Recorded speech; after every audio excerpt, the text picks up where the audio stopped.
Good evening, everyone. Thank you for having us. This is fantastic.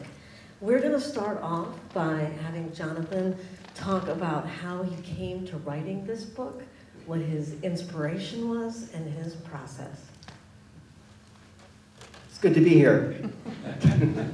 Yeah, I came to writing late. I didn't start writing until I was 45 years old.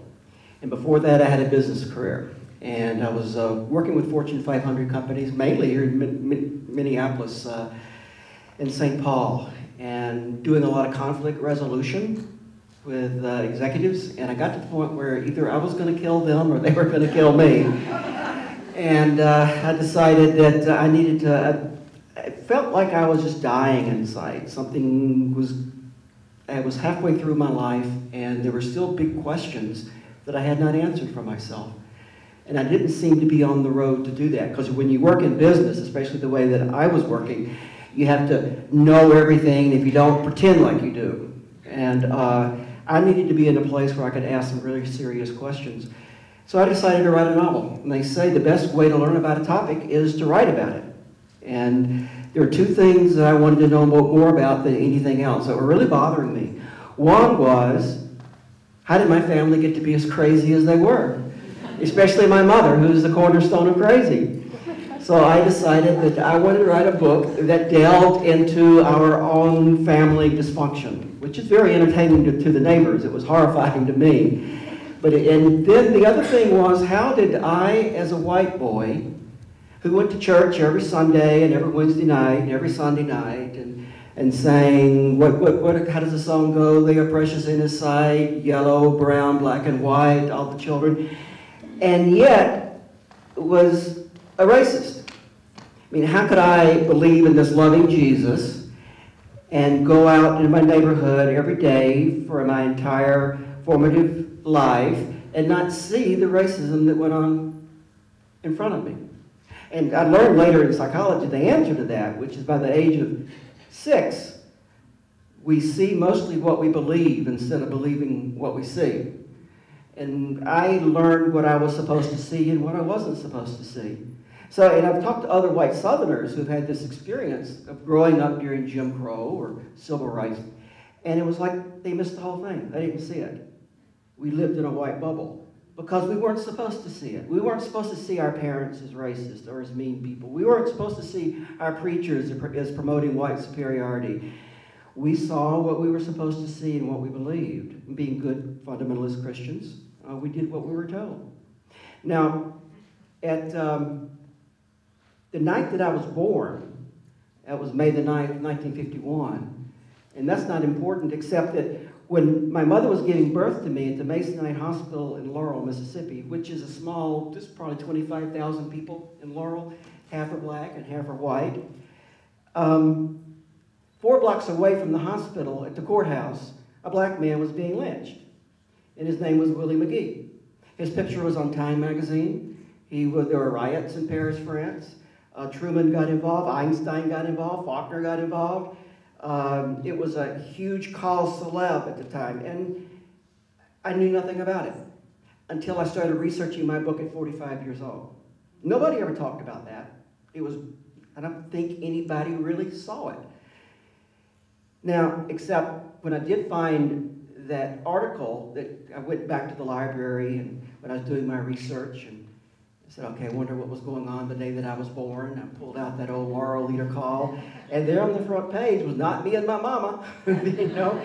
It was the picture of the courthouse with 1,000 white people, men, women, and their children. It's like a picnic at midnight to wait for the execution of Willie McGee, who had been accused of raping a white woman. But everybody knew that they were having a consensual relationship. But in 1951, somebody had to die. Blood had to spill to protect the sanctity of white womanhood. So, and then I also discovered that same night, if you left the hospital and walked 4 blocks to the north side of town, to what we called 5th and 5th, where the rich people lived, and you go in front of the Chisholm's mansion. Mrs. Chisholm was one of the great-granddaughters of the lumber barons who founded Laurel, Mississippi, and her husband ran the First National Bank, so they were prominent in town. And in their mansion, you could see 2 baby twin pianos. And every once in a while, their maid, who was named Bertha, who was like the family retainer, would bring her niece to come help clean the house. And when the white lady wasn't around, the niece would, of course, she loved to sing in the church, and she loved to play the piano. So I mean, how many chances do you get to sit down and play a baby grand? So she would play and sing. And one day, the white lady came home early and caught her singing. And of course, she stops. And the white lady, Miss Chisholm, says, "No, go ahead, finish," and she started, and let her finish the gospel song she was singing, and then made arrangements to get her into Wilberforce College and later on into Juilliard, and she became Leontine Price, who was probably the most celebrated Met soprano that we've... But at the same night, to make it even more complicated, you go 4 blocks to the west side of town, and you go to the bad side of town. And you may see a white man's store, which is called Sambo's Amusement Parlor. Unless you think that's racist, his name was Sam Bowers. And he sold pinball machines and leased out pool tables and etc. And he was a young man about town. He was in his late 20s. He was a member of the JCs. He was our Sunday school teacher. People liked this man. He was up and coming and only 10 years away from becoming the Grand Wizard of the KKK. And if you watch Mississippi Burning, that's Sam Bowers. He's the one that arranged the assassination of the 3 civil rights workers in Philadelphia, Mississippi. So that was home sweet home. And that was 1951. But the craziness is not that these things happen in the same town. The craziness is I didn't see any of it. I didn't know any of it until I started researching my book.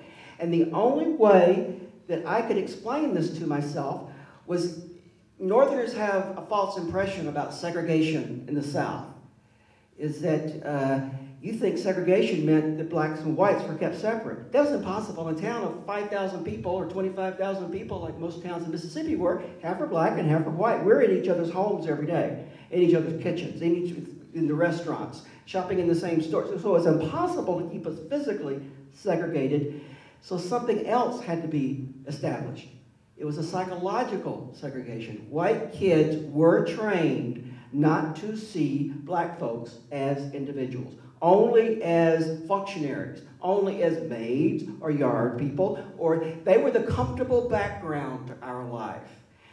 And when you learn that, then you stop seeing blacks as individuals, and this bubble drops. And that's what I wanted to do. I wanted to write a book about how does that happen to a little kid? How does racism happen? Now, you think about racism, the first thing you go to are church burnings and bombings and burning crosses and lynchings, but that's not how people become racist. If that was the thing that made me racist, that would be easy to discard. If George Wallace or those big overweight sheriffs that we see on TV, if they were the ones who made me racist, then I could grow up and say, I don't want to be that way, and get rid of my racism. But that's not, I came to the conclusion, that's not who made me racist. The people who made me racist, the part I needed to explore in my writing, were the people I loved the most. That's why racism is so hard to confront, because to confront my own racism, I got to confront my mama and my daddy and my preacher and my teacher. That's why most whites don't want to go there. We like to blame and make racism an outside thing, but it's a family affair.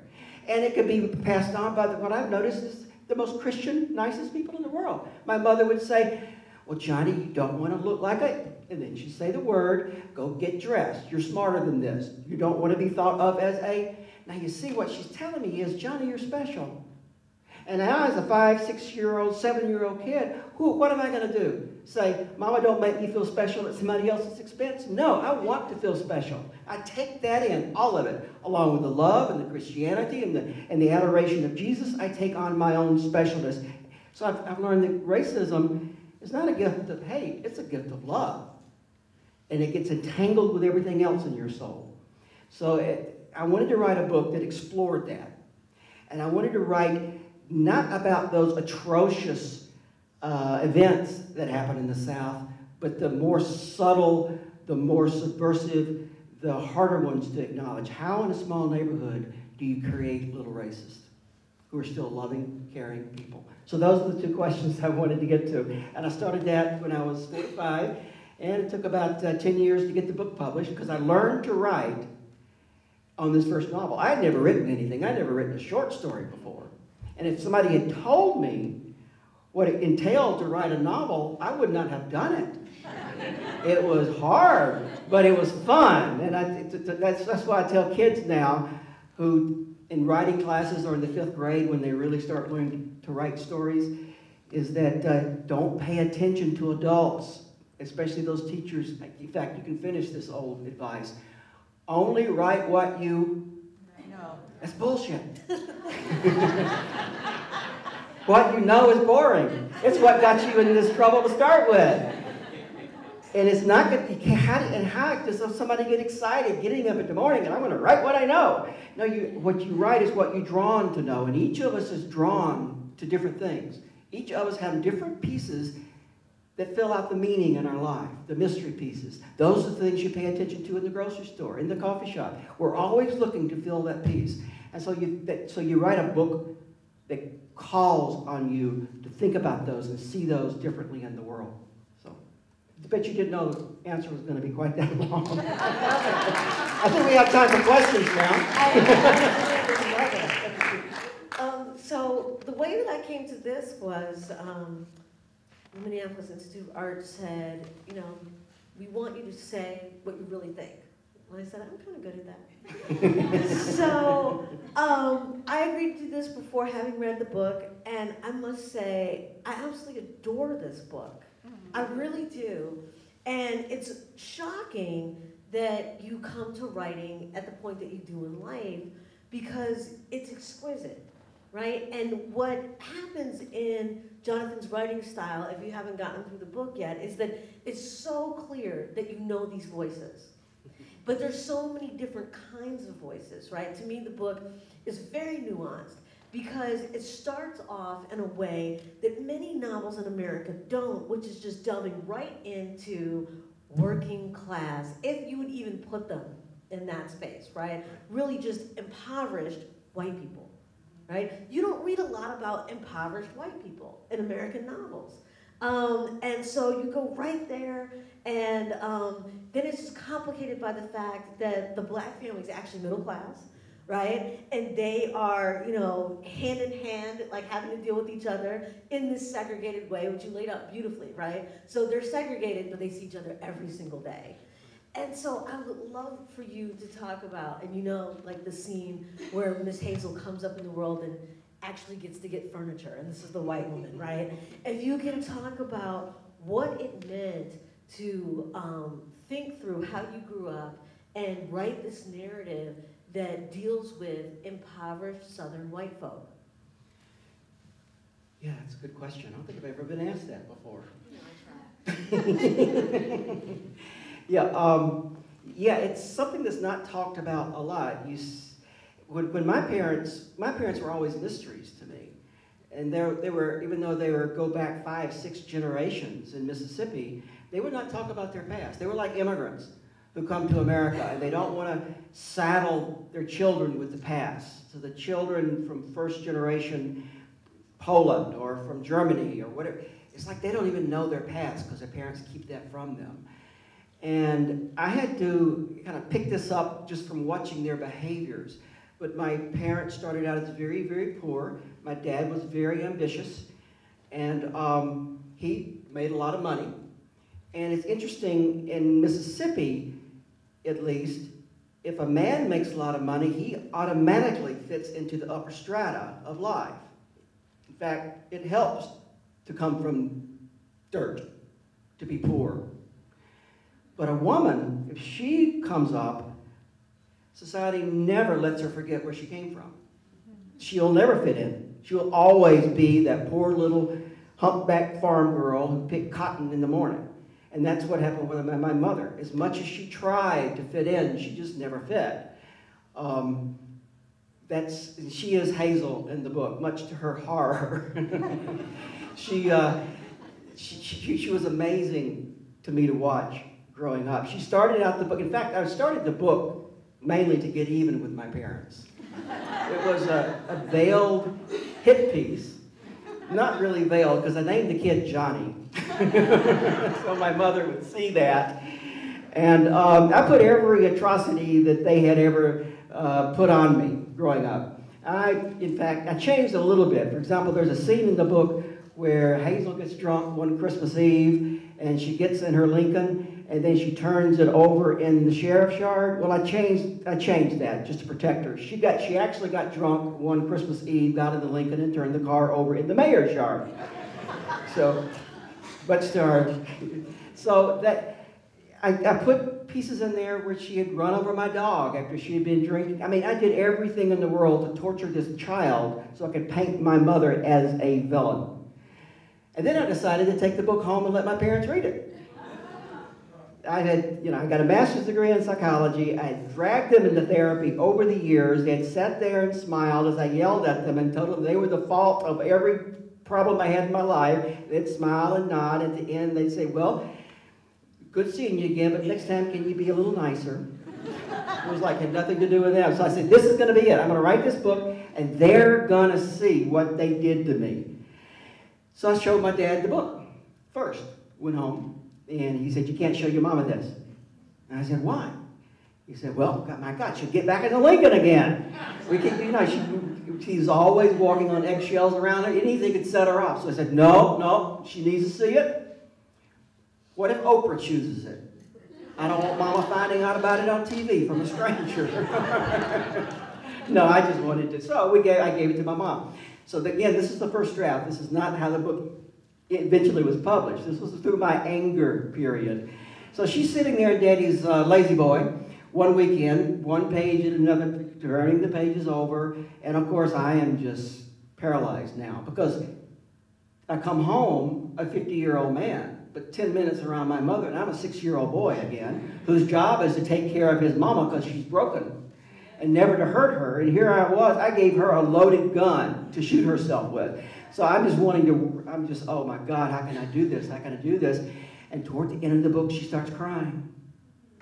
And I went, oh my. And then she folds the last page.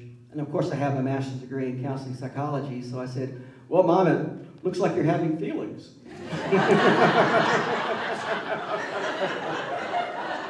And she said, oh, yes, Johnny, this book is so good. It's like, you write so well. And this poor little girl who was raised on a farm, and she said, and picking cotton, and how she found her a man, and how she didn't fit in, and oh, and that little boy.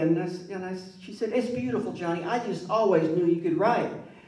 And I said, it made you sad? Oh, yes. She says, it was so sad. She says, I said, why? She says, I only wished I could have been that little boy's mama. She totally missed him. And that's what made her fascinating to me. Her narcissism saved both of us in that moment. Later, of course, when she finds out the book is about her, we can have a fight about that. In fact, I'm on TV.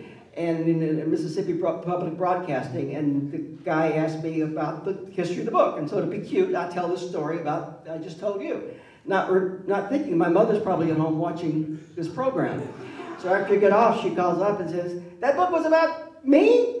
And I said, well, and I'm through my anger period now, so and more to reconciliation. So I said, yeah, Mom, it was my view of you. We were 5 people in the family, and we probably have 5 different families. Maybe a good thing for us to talk about. Now, when anybody moves into the assisted living where she lives, she takes the book to them. She says, you got to read this. It's about me.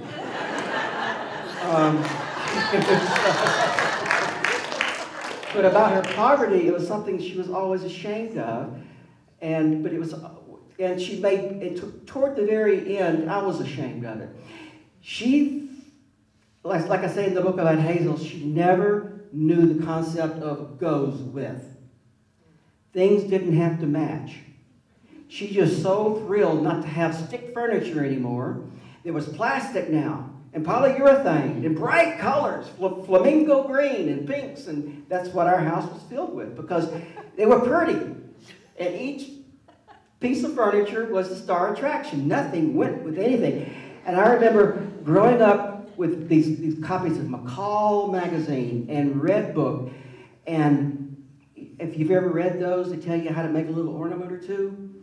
She made every ornament that was in there. So it's like right before we thought she was going to die. And she was in the hospital, and she wouldn't go on a respirator. And my father, who I always thought was the controlling one in the family, just turned into a child. He couldn't make a decision. She, who I always thought was the weak, pitiful, pathetic one, was saying, I ain't going on no goddamn ventilator. Every person I seen go on those things never come off. I'll fight it. I'm going, oh my God. She was a strong one all along. No wonder she drank. It was her way to bring Daddy back down. It was like they had a deal. It was like, Odell, if you give me a sense of dignity, I'll make you feel like you're in control. But as soon as you disrespect me, I'll show you how far I can bring you down no matter how high you climb. Everything started making sense. So I was home waiting to find out if she was going to live or die. I was sitting in this living room that I grew up in. I started looking around. And there on the table was this monstrosity. It was made out of over 50 large styrofoam balls. And each ball had lima beans stuck to it, and they were circular. And then all that was painted gold. So it was like this huge styrofoam gold tree thing. And that was the centerpiece of the... And then, of course, the magazines are kept in a tub of Borden's ice cream tub. And around the edges are these colorful magazine covers folded in tight little circles, pasted around. And of course, the bathroom it was always a surprise to see what kind of toilet paper holder she was going to invent this time. And there were some elegant things that she'd come up with, mostly made out of mop handles and broom handles. You could put 15 or 10, whatever, rolls at the time. So I'm sitting there kind of laughing about how growing up about this and kind of, oh, my poor mom. And then I look on the wall, and I hear a clock ticking, but it's not from any of the clocks that I know. And then I see there's this new clock on the wall, tick, tick, tick, tick, and it's round. And I notice it's an LP album. And I woke up, and walk up to it, and it's an LP. It's got the little silver, golden numbers glued to it, and the hands. And I'm just about to laugh, and then I notice that it's Bert Campert's African Beat, which is the record she taught me the bossa nova on. And then it hit me. Oh, this is where your art went. This is where your creativity went. I understood about being a 1950s housewife raised in poverty with these straight-jacket expectations of society, and I realized my mother never wanted to be a mother. My mother never wanted to be a wife. My mother certainly never wanted to be a cook. You know, she proved that over and over. And I was always embarrassed. But no, she wanted something that nobody understood, and she found any outlet in the world to preserve that little flicker.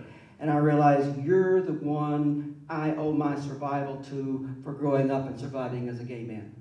Because you refuse to let people take that away from you. And that's the gift that poverty gave her.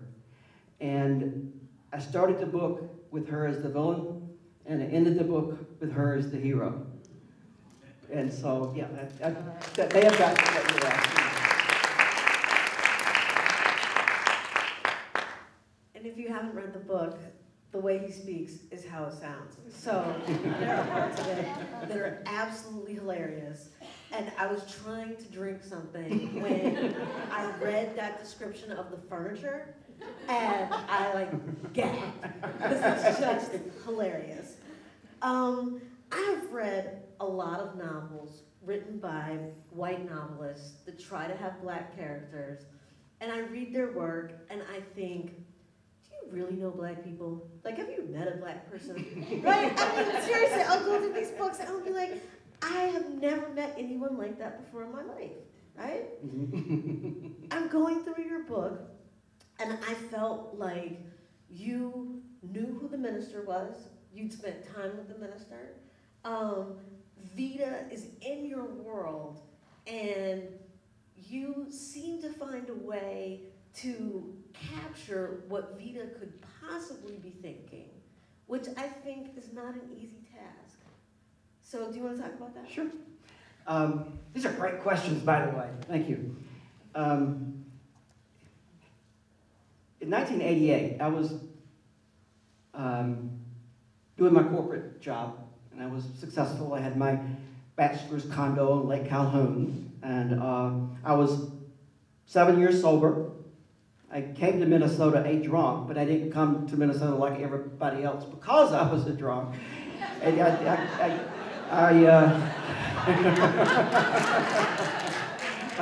it took a year and a half before friends actually, people are so nice here. They weren't really direct. But finally I found out that I don't drink like other people drink.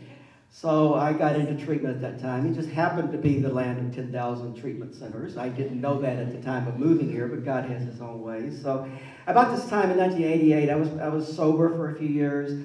And if you have any friends who are addicts, or you're an addict yourself, you know the quitting the substance is the easy part. It's working on the brokenness beneath the addiction, the things that make you want to drink, which is the hard part, and that's what sobriety is. Quitting drinking is easy, being sober is hard. And what you have to make a commitment to do is work on the piece that comes up, the broken piece that's in front of you. You got to deal with it. And so over those years, I dealt with my family issues, dragging my family up and talking about our dysfunction, the abuse, and et cetera. Learning to verbalize that and differentiate from that. The next thing was working on my gender issues, coming out as a gay man. And I thought I had made it. I was making money. I was sitting in my condo. I was dating all these good-looking guys. I had a long-term relationship every weekend. so I was pretty smart. I was liberal. No, I voted Democratic. I didn't know the term then, liberal or racist. I had progressed to the point where I didn't hate blacks anymore. I just felt really sorry for them. They just needed help. So I was kind of smug about that, and who better than a white man to save a black person? So I was in this kind of benighted position. So it was 1988, and it was April the 3rd or 4th. It was the 20th year anniversary of the assassination of Dr. Martin Luther King. And so I'd seen these film clips growing up. I don't know if the name Walter Cronkite means anything, or Huntley Brinkley, but you know when Selma came out, how they played these old black and white film clips of what was going on in Alabama at the time. And so they were doing the same thing with Mississippi. They had Dr. King and Carmichael and Abernathy walking down these dusty streets in my hometown. And so I've seen this. This is not my story. And then for the first time, I noticed the people on the side of the road. I never looked at the side of the road before, with the white people throwing the rocks and waving the Confederate flags and yelling the epithets. And then, like a ton of bricks, for the first time in my life, it hit me and went, oh my God, those are my people. And then I looked at the black people again. And then I looked at the white people and I went, oh my God, that's not black history, that's my history. That's made me who I am. And those people in the middle of the street created the people on the side of the street and vice versa. It's like this whole thing between us I know nothing about. It's like they have their story, I have my story, but what is our story? How did we do this with each other? And it was all blank.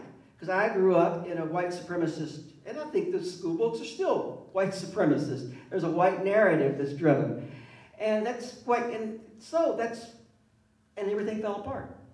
Because my identity was so tightly bound by being a white man that when I realized that my success was not based on my intelligence or my good looks, it was based on whiteness. All this man stuff, this success stuff that I had medicated myself with to keep some of the darker things at bay, I realized was a lie. And I've had just a couple of transformational moments in my life, and you've had them. You know what happens. It's like you learn something, you see something, and it just shakes the timbers, it shakes the foundation, and all of a sudden your whole life is redefined. And it's interesting, those transformational moments are not God coming down and striking bolts or some new discovery. It's usually you see for the first time something that's been there all along, but you see it standing in a different place. And you go, oh my God. I call them BGOs, blinding glimmers of the obvious. And it was like, so that was it. It's like, oh my God, I'm a white man. And being white actually has impact in this world. And me being white and the feelings that I'm having about being white is based on the silence of an entire race of people. God. And I didn't know what to do. I just knew that I would never be the same. Luckily, the next day in the Star Tribune, there was an article, a feature writer wrote a story called Is the Dream Dead? Harkening back to Dr. King's I Have a Dream speech in '63. And she called people from all over the country and asked that question, is the dream dead? And I was reading through it, and then a name stuck out for me. It stood out. Her name was Fannie Smith. She was African American. She was mayor of a small town in Mississippi called Falcon, Mississippi, in Quitman County. She was born the exact year that I was, and she was eloquent in what she talked about, the positives and the negatives of what happened since the Civil Rights era. And I said, okay, this has got to be a sign. I'm going to call her up. I don't know what else to do. So her name is Smith. I called every Smith in Quitman County. The town's only 300 people, so there's no city hall, no full-time mayor. I guess it was an honorary degree. I found her working in a pick-a-pack convenience store. She was the clerk. So I called her and finally I said, is this Mayor Smith? She said, yeah, this is Fannie. And I said, you don't know me. I'm a white boy from Mississippi. We grew up in the same time in the same state in two total different worlds. And I'm just kind of coming to grips with the fact that I don't know who I am. I think I was lied to about who I am as a white person. It doesn't make any sense anymore. And I got this feeling that who you are kind of made me who I am. I need to know who you are. And I said, do you have stories you can tell me about growing up in Mississippi as a black girl? She says, honey, do I have stories I can tell you about growing up in Mississippi as a black girl? But she says, before you do that, I'm going to let you know, if you want to hear my stories, you're going to have to come down here and get them. I ain't going to tell you on the phone. And she says, if you're one of those Yankee liberals, don't bother coming down because I don't need nobody to feel sorry for me. And she says, if you're a social worker, I don't need saving. And if you're one of those college students looking to do my oral tradition, I already gave. But she said, honey, if you're broken like you say you is, well, I am a Christian. And my duty is to help heal you if I got anything that can heal you. And if my stories will help you, you come on down. I'll give you all the stories I got. So how you refuse? I got a plane and flew into Memphis and drove down into Falcon, Mississippi, which is 299 dilapidated shacks and one really nice house. I mean, this was 1988, and I couldn't see any changes since the Civil Rights period. I mean, there was no, the sewage was in the street, there was no running water, electricity was sporadic. So I found Miss Smith, Mayor Smith, and we went to the back of the pick-a-pack convenience store. I remember I sat on a case of knee-high colas, and she sat on a case of double bubble chewing gum, and we talked for 3 hours. And an interesting thing happened. Is that I talked to African Americans a lot before. I'd sold ebony pictorial history of Black America in college. So I'd been into many black homes, but it was always as the white savior. Because I've got something you need to make you feel better about yourself. But this was different. I came there pretty humbled. In fact, I told her up front that I'm a racist. I just realized that I'm a racist. And I don't want to be that way anymore. And I think the thing that makes me that way is my isolation from you. And because I told her I was a racist, the quality of the conversation changed. Unlike any conversation I'd ever had with an African American. No longer, the way they usually happen is, we go to us white people, we want to prove to the African American we're talking to that we're not a racist, couldn't be a racist. We do things like, well, now do you prefer being called African American or black? And so we do all these appropriate things that we learned in diversity training. And it's like, I used to teach diversity training, and I'll tell you, if you want to catch people more scared of each other than any other time, it's right after diversity training. Because now you got the 6 rules on how to treat a black person, and the 7 rules about how to treat a gay person. People just, they get stiff. But something happened because she didn't have to prove to me that racism existed or that I might participate. I mean, that was a done deal. I'd said that. She was open now to tell her stories without agenda. And some of those stories were atrocious. Some were about lynchings, and some were about those things, church bombings. But also, because she didn't have an agenda, she could tell me the things that she was proud of. She told me about her grandfather, who was Levi and the preacher in the book. That's where he came from. About this really respected man. I named him the reach-out man because the whites and the blacks respected him, and he could carry messages from the black community to the white community. And he was an amazing, amazing man. So, and then she told me about ancestors who held office during Reconstruction in Mississippi.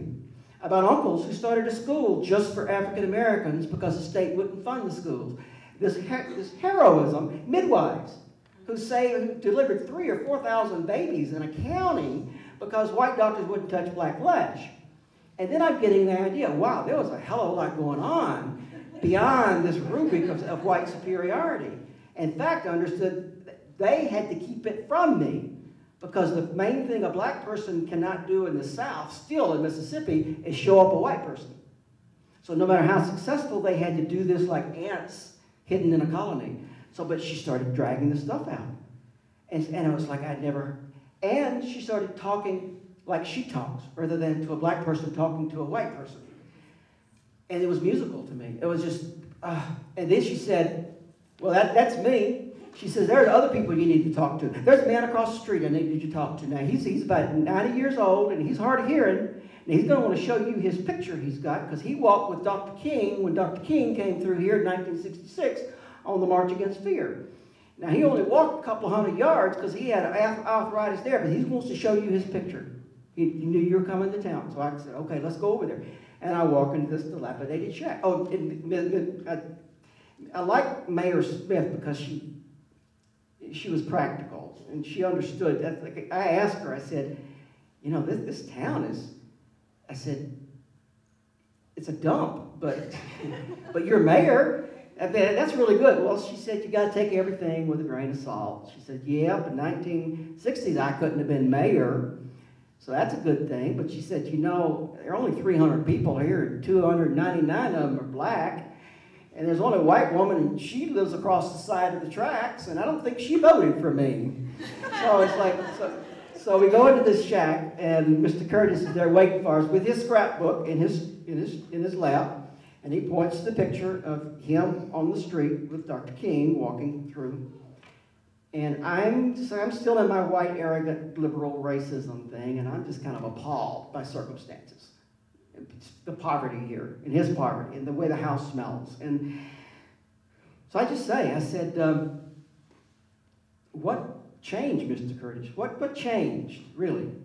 Because I was asking the same question. Is the dream dead? He said, but he took the question as an affront. He said, what changed? I'll tell you what the hell changed. The day before Dr. King came here, I was a boy. The day after he left, I was a man. That's the hell difference. And I went, oh. I get it. For the first time I understood the whole movement was not a social movement. It was not an economic movement. It was not a voting right. It was a transformative movement. And the invitation was to change at the basic roots how we see ourselves as people. And I was thinking, my God, that's great that Dr. King did this for these black people. So I said, so Dr. King came to save you, right? And he was very elevated. He said, yeah, I guess you could say that. He said, and he can save you too if you let him.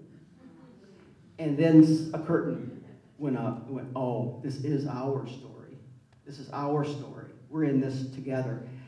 And over the next 10 years, this was before I wanted to write a book. And this was just when I was trying to save my soul. This is just when I realized I started getting these stories. I just got hungrier and hungrier and hungrier. For 10 years, any moment I got, I would get on a plane, go down to the Mississippi Delta, and drive. I would stop in front of total strangers' houses, dilapidated shacks or nice school teachers' houses, and walk in and just say, hey, I'm John, I'm a racist, just like I would in AA, you know, it's like, and I always thought people would, you tell an African American that you're a racist, they go the other direction. I found the opposite. I'd say I was a racist, and you think it's exciting. One would say, hey, Martha, come on down here. We finally got us one.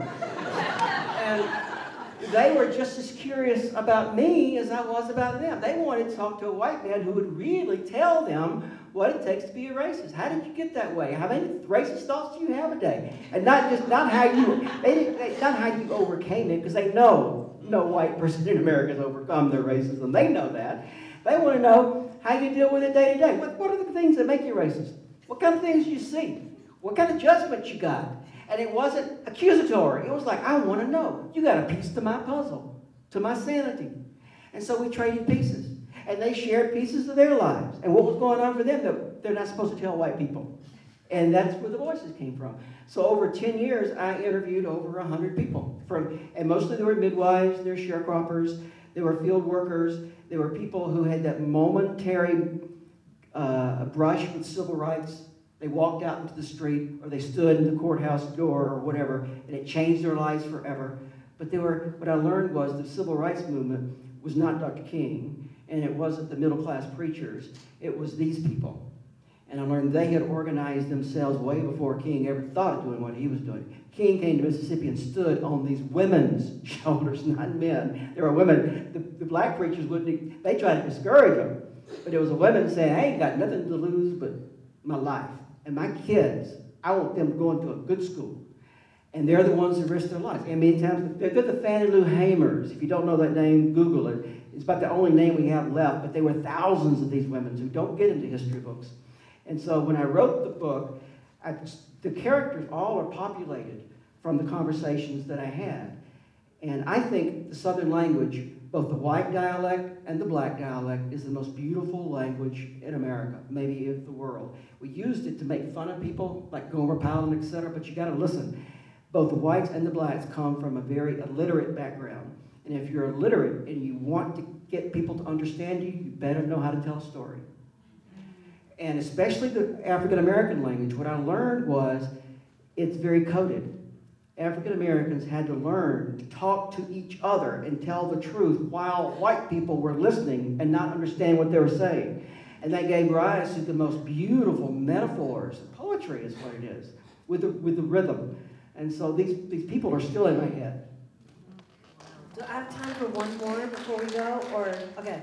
So the one thing about this book that surprised me the most, particularly after hearing you speak, but it surprised me before hearing all this, is you said a little bit earlier how invested you were in your manhood, okay? And you read this novel, and the men's thoughts, voices, all of that are completely in the background, secondary to everything, basically non-existent. And so I have to say, given my academic interests and how I live in the world, I was like, wow, like, this is a white guy that stepped back. And I wouldn't read any of the interviews about Jonathan until I read the book myself. I was more than 100 pages into it before I realized it was you, right? And we talked about that. I said, oh, okay. How did you decenter yourself? Yeah, especially with the women. I didn't have much of a choice. I wrote, because I was so sensitive about being gay, and I don't want to write in a woman's voice, then I'm really doubly indicted. They'll say that's all he can do because he's got a woman inside of him. You know, it's that homophobia internalized that I have around femininity. And so I wrote my characters, and all the men were very boring. Really boring. Just duds. They couldn't carry a story. And my teacher said, just take this woman here, the mother. She said, I really like her. Why don't you tell her? But you're not supposed to like her. You know, she's my mother. She says, I don't mean I want to take her to dinner. I'm just saying she's a fascinating character. Here she is kind of well off, and she's dressed nice, but she comes from dirt poor, and she gets drunk and goes on her liquor. She says, you know, that's a fascinating person.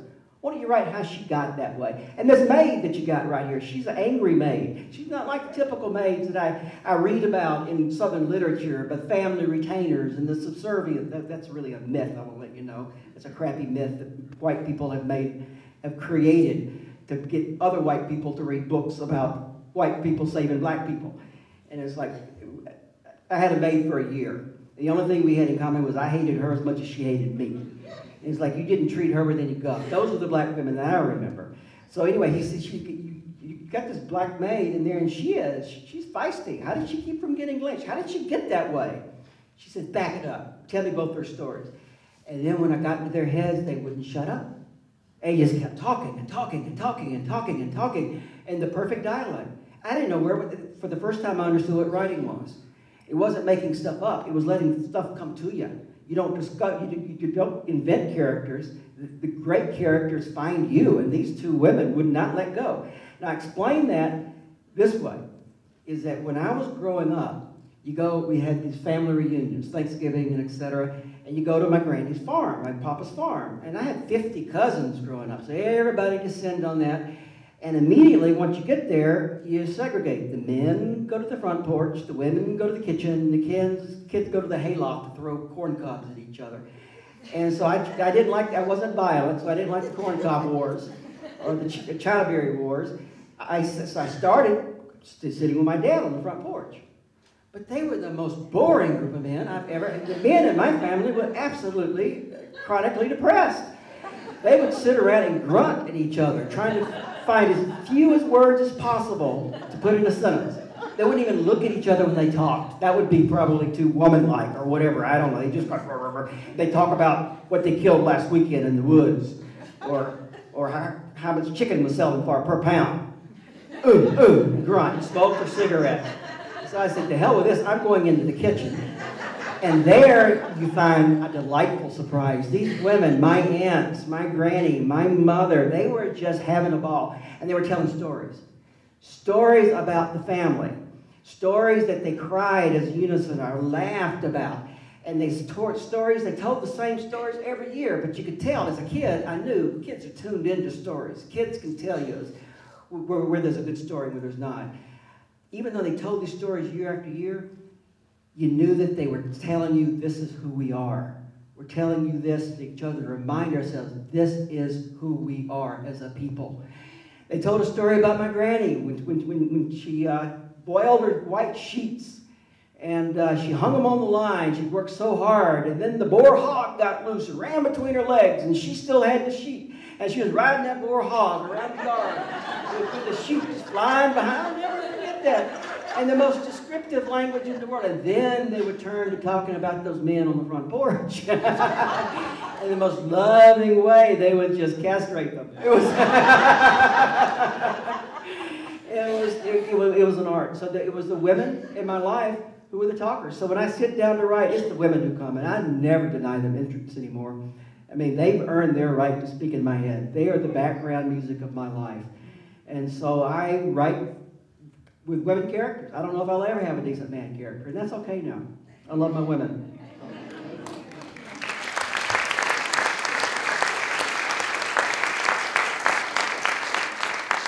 We're going to take questions from the audience, and we would ask you all, there will be microphones, if you could speak into the microphone, because this is being taped. So just go for it. Put your hand in the air, or stand up, or something. Just remember, my mother is going to be listening to this.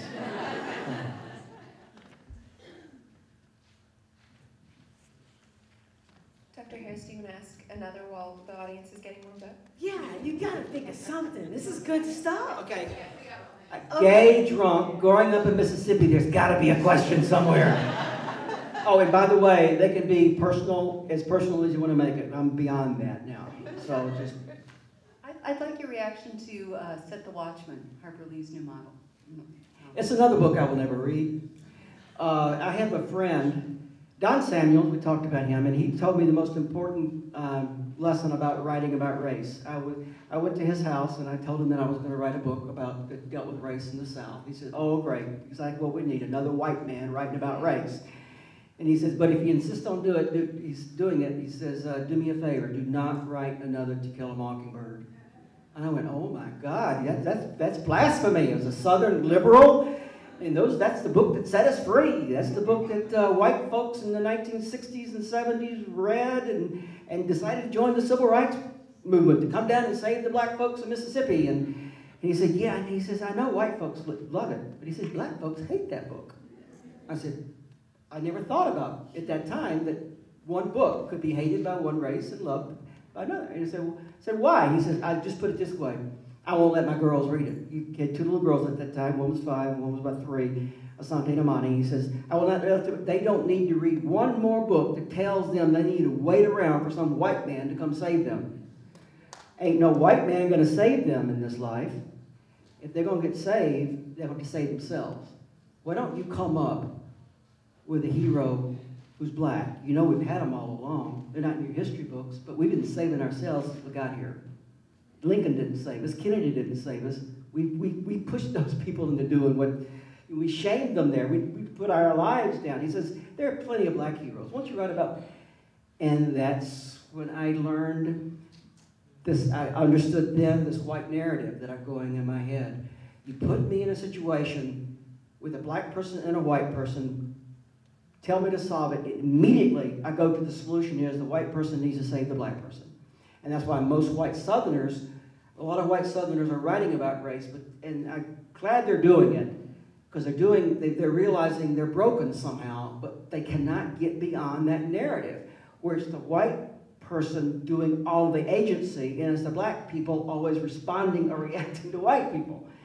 So I won't read the book. I knew when To Kill a Mockingbird came out that Atticus Finch was a racist. Those were the people, those nice, benevolent white people who cared about the poor black folks and wanted to help them and be humane. They were the ones who started the Citizens Council in the 1950s.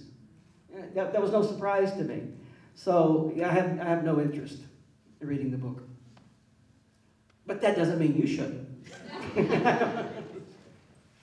I have a question, and I grew up in Burnsville, so the southern suburbs of Minneapolis. So you're from the South, too. Yes, I'm from the South, too. So it wasn't until I moved away from the Midwest out east for college that I came to realize that, I was gay myself, and moving back to Minneapolis a couple of years ago, I really just started to learn what it meant to be a gay person and also what it meant to be a person of color. Because, going to liberal school, I was kind of in a bubble where these things like racism, it didn't affect me in a way, but coming back to Minneapolis, it was, I was moving outside of my nice liberal arts bubble and having to deal with real people that might not always think in that kind of way. So for me, Minneapolis has been a place for me to understand what it means to be a person of color and gay. So you had that similar experience of figuring out what it's like to be gay, but what was it like to figure out to be gay and white in Minneapolis? Oh, gay, white, and Southern in Minneapolis. It's really interesting. Is that I love Minnesota. I mean, I will never move away from Minneapolis, Twin Cities. I just love this place. Mainly because of why a lot of people don't like it. I love the Minnesota nice. I love that people leave you the hell alone. I love that polite distance. I crave that. There's not a Baptist preacher on every corner trying to save your soul. And yet when you need help us here. And I'll say, well, you just let us know. I'm sure we got a social agency or 12-step group for that somehow. If you need help, just let us know. So this became my healing cocoon. So I could be who I was here and not have people breathe. So that privacy helped me become gay. It felt safe to be gay. The racism here is different. It's hard to talk to Minnesotans about racism because Minnesotans are so nice. And they really are nice, and they're good-hearted, and they really are compassionate, and they are so racist. But it's a different kind of racism. It's a racism that's more insidious than Southern racism. Southern racism that I grew up with is, I call it hot racism. It's in your face. It's out there. Northern racism is a frozen racism. It's a racism based on formality and on distance. It's and with the most disconcerting thing is that when some Northerners find out that I'm from Mississippi, oftentimes they come up and feel free to be racist with me. I hate that. It's oh well, you know how they really are down there. And so it exists here, but it's harder to put your finger on. It's more isolated. This is probably the most segregated area that I've ever been in my life. It is really segregated. People may work with somebody of a different color, but that's about it. We don't pass across. Somebody once said something really brilliant, and I thought that the difference between Southern racism and Northern racism is that in the South, we hate the race, but love the individual. Because every white Southerner has a best friend who is black, or they were raised by somebody they love. There's always one that they cherish, but they can't make that generalization. Like, oh, then they all must be like, no, it's like, you're special. You're not like the rest of them. In the North, they love the race, but fear the individual because of the lack of social contact. And it's interesting, with Don Samuels and I, we started having these race conversations. The way we built our institute was, we went to the same church, and we just started having these conversations about race and things that nobody wants to talk about. And we were telling the real truth about our own biases. And these polite Minnesotans would just kind of pull back in their chair and kind of watch us talk. And what we realized is they've never had this experience of a black person and a white person talking and kind of forgiving each other in advance and going ahead and have a conversation and make mistakes and blunder and then help each other through it and say, no, we don't like it when you say that. Oh, okay, because I don't want to, that kind of conversation. So somebody got the idea, you know, why don't you get in front of executives and just talk to each other and have people watch a black person and a white person talk authentically. And that's what happened with our company. So it's a different challenge. In the South, I often tell, if Northerners didn't have the South, they would invent the South. Because Northerners can always not look at their own stuff by saying, at least we're not Mississippi. At least we're not like that down there. What Northerners don't realize is Southerners do the same thing. They look up at the North and they see the racism, and they say, at least we're honest about it. Or they see something going on in Boston. I remember when Boston had the riots around integration. I mean, everybody in Mississippi knew about that, because at least we're honest. So we don't have to do anything about it. It's like we use each other as excuses for that. So and I hope I didn't offend you, but I do hope I made you uncomfortable. That's the other thing about being white, is that Don used to say this, is that whites have the luxury of being stupid. We have the luxury of not knowing, because things are taken care of for us. And we have the luxury of thinking that we can fix everything. And that's the only way that I know that's transformative around race, is to make yourself extremely uncomfortable. And unfortunately, that's where most race conversations stop, is when white people get uncomfortable. They've had enough. They can't deal with that being called a racist. They're having to do, it's like they just, it's over.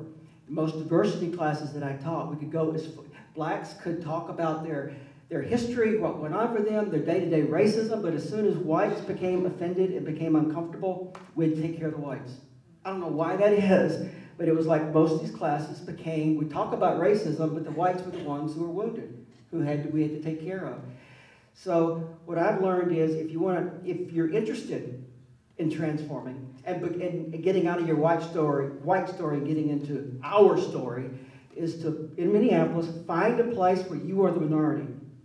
I talk to a lot of teachers, and they say, you know, we teach a lot of black kids, and we just don't understand, and we need to understand better. Maybe we need to have a black teacher come and tell us how to deal with black kids, and tell us, and I said, no, you need to go find a group of black teachers who are talking about the same thing, and go by yourself. Go as a single white person in a black group, you will be changed forever. It just changes you. First of all, you'll notice how racist you really are. Because when we're scared, our racism is our defense. Our white superiority defends us. I moved to Jordan neighborhood on the north side and lived there for about 3 years. I moved there thinking that I had healed myself of racism. The first day I was in there, I was appalled at how racist I was, because I was uncomfortable. And I'd see kids, and I'd put the 10 o'clock news right on them. Here were drug dealers. These weren't little kids playing basketball. These were, so put yourself in, be a minority. Be uncomfortable. I have no idea if that addressed your question, but I like talking about it, so thank you.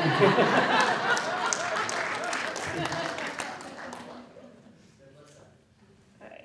So, conveniently enough, enough, you mostly addressed my question in your previous answer, so I guess mostly I'm going to thank you for coming. This was really awesome. But I guess to kind of focus your previous answer a little bit more, you hear a lot about, South's racist, South is racist, and a lot of people in the North refuse to acknowledge their own racism. So what's your advice for on an individual level, like person to person maybe? How do you start to address that with someone else who you want to help? That's a really good question. This is what again, the diversity programs, I just felt like I did more harm than I did good after those, trying to get people to talk about their stories. Because the problem is, African Americans, Hispanic, Asian, gay, women, they have a story. They can tell you about what it's like to grow up as that in America. They can talk for hours. You ask a white person what it's like to grow up white in America, they can't tell you anything. We don't know because we are fish in the water, and the water's white. So we don't have to know. That's our luxury. That is our biggest privilege. We don't have to know what it's like to be white in this country. When I quit business and decided I wanted to write, what I did in sessions like this, when I was selling the book and talking, is just start talking about my own stories. And I learned, my God, that's the answer. I learned that as a drunk. I learned that sobering up. And in the programs that I went to, you don't sit there and tell everybody else how bad an alcoholic they are. All you do is tell your story about your challenges, and it means nothing else except your own truth. And when you do that, that's why literature is so powerful. When people read a book, even though you read my book about Mississippi and it's so alien to you in culture, when you read stories that are honestly told, they evoke your own stories. They evoke your own memories. When I'm telling my story about the racism I extended toward my maid in Mississippi, I had a woman from Detroit, and she says, "Oh my God, I never thought I was racist or my dad was racist, but when you told that story, I remember we were driving down the road, and I was about 6 or 7 years old with my daddy, and we looked out the window, and I saw this colored lady. I said, Daddy, look at that lady." And my daddy said, "No, that's not a lady. That's a woman." And it's like, oh, she got that. But those things are so deeply embedded, that the only thing I can do now, and for my own sanity, is to go somewhere and tell my story. Just tell my story as rawly as I can, as honestly as I can, and do not get into telling somebody else their story. And also, I know that I need to make African American friends in my life. For me to be whole, I need to hang out with African Americans, and I need to hang out with other whites who are in recovery. That's for my own sanity. I need that. And I need to get over my discomfort. There are a lot of people say, "Well, I'd like to have a black friend, but they're so touchy now." You got to say the right thing. I mean, they're down your throat. Or all this reverse racism stuff. It's like, get over it. What a small price to pay. Yes, I will tell my story and reach out and try to make a friend. And sometimes people say, "I don't want a white friend right now, thank you very much. I just had it with white folks." I can get over that. Fair enough. I'll go to the next. But my life needs to reflect how I want my consciousness to be. I don't want a segregated consciousness anymore. I hope that's helpful. Yeah, my question involves more like what's going on today, especially in the world we see today. We see the world through what's going on in South Carolina, the woman in the NAACP, and it's like, racism has not truly died. Like, I came from a white neighborhood in Long Island, New York, and it's like, they teach us that, oh, racism is dead. And it's like, then how do you explain Rodney King? How do you explain what's still going on in the world today? It's like, can racism ever truly die if all these things still go on in the world and there's so much hate for the people? Can racism ever truly die in this world? What do you think? I don't know. And I've gotten to the... How about taking a question? You're better. Yeah. This is fascinating. You're going to give me the difficult one? I see you. Right? I was over here minding my business. I had a job. I did it. Thank you for that, though. I'll take a stab at it. So, can we get over racism? I mean, wow. I mean, first of all, if I can solve it, I can retire early, right? So, I mean, this is something to work at. But I mean, I think that one of the things that actually Jonathan captures in his book is that it is so interwoven into these other systems, right? So it's like, how is racism connected to capitalism, which, forms, housing patterns and educational policies and employment policies? It's systemic, right? And so it's like, can you dismantle the whole thing?